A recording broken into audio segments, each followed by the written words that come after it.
All right, guys, so this next part of Unit 2, we're going to be talking about the vertex form of the quadratic equation. So what we're doing today is we're going to turn something from standard form into vertex form. So we're using a note sheet to go along with this video. It's posted on Google Classroom, so have that handy so you know problems I'm going to do, something to write with, and a calculator if you need it. Okay? So when we're writing quadratic functions in vertex form, we are used to seeing a quadratic equation in standard form. Our y equals ax squared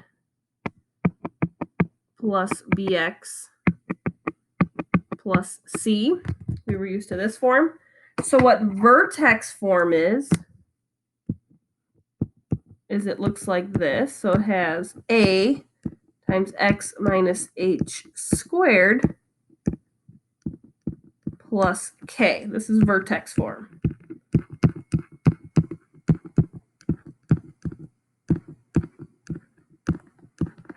Okay. And the reason we like vertex form is I can get the vertex from the problem just by looking at it. So in this case, these numbers, whatever h and k are, that would be our vertex point. Now when we did the vertex before with standard form, we had to use that little equation. Remember the opposite of b over 2a. That gave us the x value of our vertex, and we plugged it in to find the y value. So this way is a little faster because the problem, if it's in vertex form, will tell you the vertex against whatever two numbers are in that h and k spot. Okay, so I'm going to show you how to go from standard form to vertex form, because in the next couple of days we are going to be graphing parabolas again. So you want to make sure you know how to read this form. So I wrote out the steps here. We're going to get the x squared and the x term by themselves. So we're going to kind of group those together. And then the way we get that kind of parentheses squared on these problems is we complete the square like we did in the last section. So remember, to complete the square, we use that little formula. Remember, it's b over 2. We take half of the b term, and then we square it. So we take half the b term, and then square that number. So remember, we want to keep it balanced. Whatever we add in, we're going to subtract off on the end. And then when we write our parabola, we're technically factoring that left side, but remember that little shortcut I told you? It's x, it's whatever the sign is from the original problem, plus or minus, and there's always half the middle term in there. So that kind of, if you remember that pattern, should make these problems quick. Okay, the right side's always going to be 0 on these, so when we're done, we're just going to replace that with a y and make it a y equals. But let's do a couple problems so those steps make a little bit more sense. So I'm going to start by getting my x squared and my x term together. Okay, so I'm going to kind of group these together. And remember, when we complete the square, I always kind of put plus a blank because we're going to fill that number in. So that plus 8, I'm just going to shove down a little bit. Now, whatever I add into the problem, I need to subtract it off because I can't just add numbers in without balancing it out. So if I add it in, I'm going to subtract it away on the end because then technically it would be a 0. So there's kind of our setup. Every time we do a problem, it's going to look the exact same. So now we take our b term. So I'm going to take 6 and divide it by 2. And then we square it. So half of 6, that's 3. 3 squared is 9. So we're going to add a 9 in to complete the square to make that something that we can factor nice. Now, if I add 9 on, I have to subtract it off the end. So that way it's kind of balanced. So remember, this will give us our little parentheses squared. So it's always x. It's the same sign, so I'm going to put a minus. And it's always half of that middle term. So it's going to be x minus 3. Now for this part, I just have to combine up those like terms. So 8 minus 9 is -1.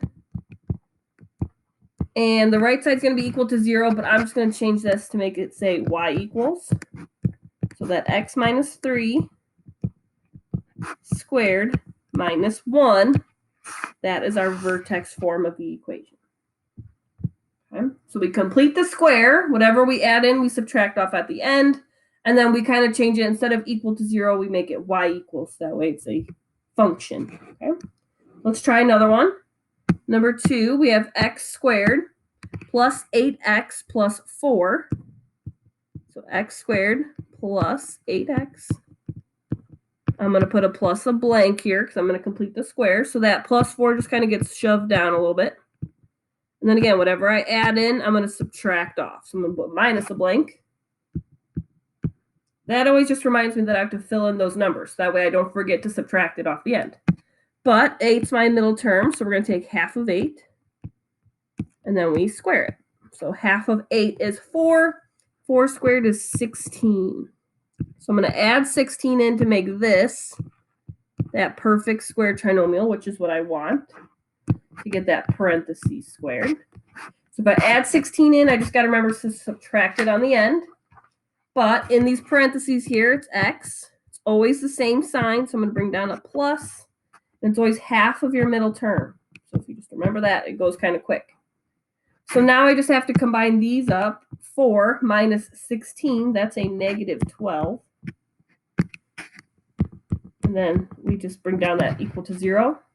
So now we have everything kind of done. We're just going to change that equal to 0 to y equals. So I'm going to rewrite this with a y equals. So x plus 4 squared minus 12. And that problem's done. Okay. All right, I'm going to do one last one with you so you can see the pattern again, but it's always doing the same thing every time. So in number 3, I have x squared plus 12x plus 34 is equal to 0. So we have x squared plus 12x. Again, I'm going to complete the square, so I'm going to leave myself a blank. So we just move that 34 over a little bit. And then since I added something in, I have to subtract it off to make sure I keep everything kind of equivalent here. Okay? Because again, we can't just add numbers in all crazy. We have to make sure we keep our equations the exact same thing. So I have to complete the square, so I'm going to take my b term, so 12, divided by 2, so that's 6, and then square it. So that gives me 36. Okay. So that gives me this little parenthesis, the whole reason we complete the square, so I can get this quantity squared. So it's x, it's always the same sign. Half of the middle term, so half of 12 is 6. And then we just got to combine this part up. So 34 minus 36 is a negative 2 equal to 0. So we're basically done. I just got to change this to a y equals equation now. So y equals x plus 6 squared minus 2. So that equation I just found and the original function are technically the exact same equation. They're just written in different forms. Okay, that's why when I add the 36 and I subtract it. So that way I'm not actually changing the numbers in the problem. I'm just changing how they look a little bit.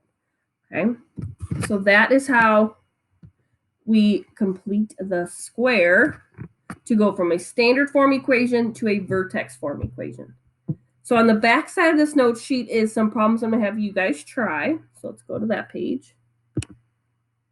Okay. So let's start with number 4. If I have to do x squared minus 8x plus a 12, I'm going to help you guys start this one, and then you're going to finish it. So x squared minus 8x. We're going to put plus a blank because we have to complete the square. So I'm just going to shove that plus 12 kind of over. And again, whatever I add in, I have to subtract off.